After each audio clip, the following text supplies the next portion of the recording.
আমার কথা কোনো ছুতো ইলেকশন বন্ধ হতে পারবে না, ইলেকশন হতেই হবে। পালিয়ে যাওয়ার আগে শেখ হাসিনার আমলের ৩টি নির্বাচনে ২০ লাখেরও বেশি মৃত ব্যক্তি ভোট দিয়েছেন। প্রধান নির্বাচন কমিশনার এএমএম নাসির উদ্দিনের ভাষায় ওরা কবরবাসী ভোটার, কবর থেকে এসে ভোট দিয়েছেন। তৎকালীন দায়িত্বে থাকা ৩ নির্বাচনের কমিশন আওয়ামী লীগের ভোটের স্বচ্ছতা প্রদানে মৃতদের ভোটার তালিকা থেকে বাদ দেয়নি। নিজেদের তৈরি সুযোগ লুফে নিয়ে সারা দেশের ভোট কেন্দ্রে মৃতদের হয়ে সিল মেরেছে আওয়ামী লীগের নেতাকর্মীরা। বিশ্ব দরবারে দেখানো হয়েছে ভোটের সন্তোষজনক হার, আর এভাবেই টিকে রয়েছে ফ্যাসিবাদী ক্ষমতা। গণতান্ত্রিক ভোট ব্যবস্থায় ফ্যাসিবাদ গড়ে ওঠার এক মহাকায়দাও আবিষ্কার করে দেখিয়ে স্বৈরাচার তকমা নিয়েই বিদায় নিয়েছিলেন শেখ হাসিনা। RICL TMX, যুগের পর যুগ স্থাপনা থাকে মজবুত। রাজনৈতিক বিশ্লেষকদের মতে দশম ও দ্বাদশ সংসদে ৫% বেশি মানুষ ভোট দিতে কেন্দ্রে যাননি। সাবেক ইসি সচিব জাহাঙ্গীর আলম দ্বাদশ সংসদ পরবর্তী নির্বাচনের ফলাফল ঘোষণা মঞ্চেই বলে বসেন যে ৫% বেশি ভোট পড়েনি। তার এ বক্তব্য সোশ্যাল মিডিয়া সহ সর্বত্র ভাইরাল হয়। এসব তথ্য উপাত্ত থেকে স্পষ্ট ধারণা পাওয়া যায় বিতর্কিত নির্বাচনে আওয়ামী লীগ সমর্থিত ৩২% লোকও ভোট দিতে যাননি। অর্থাৎ আওয়ামী লীগের ৩২% জনপ্রিয়তার দাবিও মুখ থুবড়ে পড়ে তাদেরই তৈরি নির্বাচনী ব্যবস্থায়। দশম, একাদশ ও দ্বাদশ টানা এই ৩ নির্বাচনে ভোট দিতে পারেননি দেশের ১২ কোটিরও বেশি ভোটার, যার মধ্যে নতুন ভোটারই ছিল ৪.৫ কোটি। ওই নির্বাচনগুলোতে ভোট দিতে না পারার আক্ষেপ রয়েছে পুরনো তালিকার ভোটারদেরও। তবে বর্তমানে নির্বাচন কমিশন আশা করছে আগামী নির্বাচনে ভোটারদের দীর্ঘদিন ভোট দিতে না পারার আক্ষেপ ঘুচবে। রাজনৈতিক বৈপ্লবিক পরিবর্তনের পর ইসির ইতিবাচক বক্তব্য, নতুন পুরাতন সব ভোটারই পছন্দের প্রার্থীকে ভোট দিতে পারবেন।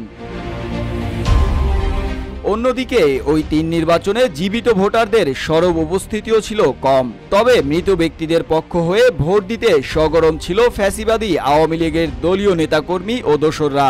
আর এ সুযোগ তৈরি করে দিয়েছিল আওয়ামী লীগ মদতপুষ্ট ৩ বারের কমিশনই। তারা ভোটার তালিকা থেকে মৃতদের বাদ দেয়নি, যার সংখ্যা ২০ লাখেরও বেশি। তবে এবারের হালনাগাদে বেরিয়ে আসা এই বিপুল সংখ্যক মৃত ভোটারদের তালিকা থেকে বাদ দিতে যাচ্ছে নির্বাচন কমিশন।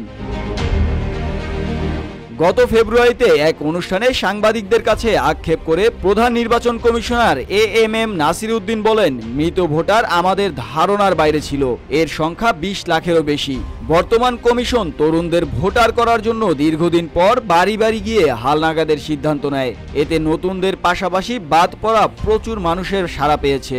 আগামী ত্রয়োদশ জাতীয় সংসদ নির্বাচনে তরুণ ভোটাররা সরকার গঠন এবং রাজনৈতিক দলের জয় পরাজয়ে ফ্যাক্টর হবেন, এমনটাই ধারণা রাজনৈতিক বিশ্লেষকদের। দশম ও দ্বাদশ এই দুটি সংসদ নির্বাচন ছিল বিএনপি জামাত সহ বিরোধী দলবিহীন এক প্রকার একতরফা নির্বাচন। ভোটারের উপস্থিতি ছিল খুবই কম। তবে কমিশন নিজেদের লজ্জা লুকাতে ভোটের হার বাড়িয়ে দায় এড়িয়েছিল। ওই দুটি নির্বাচনে যথাক্রমে 40% ও 40.40% ভোট দেখানো হয়। ২০১৮ সালের ৩০ ডিসেম্বর একাদশ সংসদ নির্বাচনটি ছিল ইতিহাসের অন্যতম প্রশ্নবিদ্ধ নির্বাচন। ভোটের আগের রাতে ব্যালট বাক্স ভর্তি করায় আওয়ামী লীগের ভোটাররাও কেন্দ্রে যাননি। পুরো কেন্দ্র ছিল আইন শৃঙ্খলা রক্ষাকারী বাহিনীর দখলে। বিএনপি সহ বিরোধী দলগুলোর সমর্থকদের কিছু সংখ্যক সকালে কেন্দ্রে গেলে ফ্যাসিবাদী হাসিনার পেটোয়া পুলিশ বাহিনী জানায় তাদের ভোটটি আগেই হয়ে গেছে। এ নিয়ে মানুষের আক্ষেপ ছিল ব্যাপক। ভোটারবিহীন এ নির্বাচনেও ভোটের হার দেখানো হয় ৮০.২০%। এ নির্বাচনে কিছু কিছু কেন্দ্রে শতভাগ ভোটও দেখানো হয়েছিল।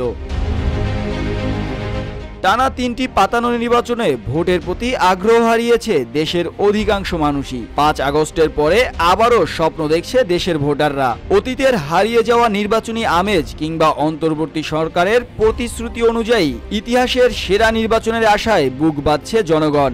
তাই বলা যায় ত্রয়োদশ জাতীয় সংসদ নির্বাচনের ওপরই নির্ভর করছে বাংলাদেশের আগামী রাজনীতির প্রেক্ষাপট। মুস্তাফিজ আবির, ডেস্ক রিপোর্ট, রূপালী বাংলাদেশ।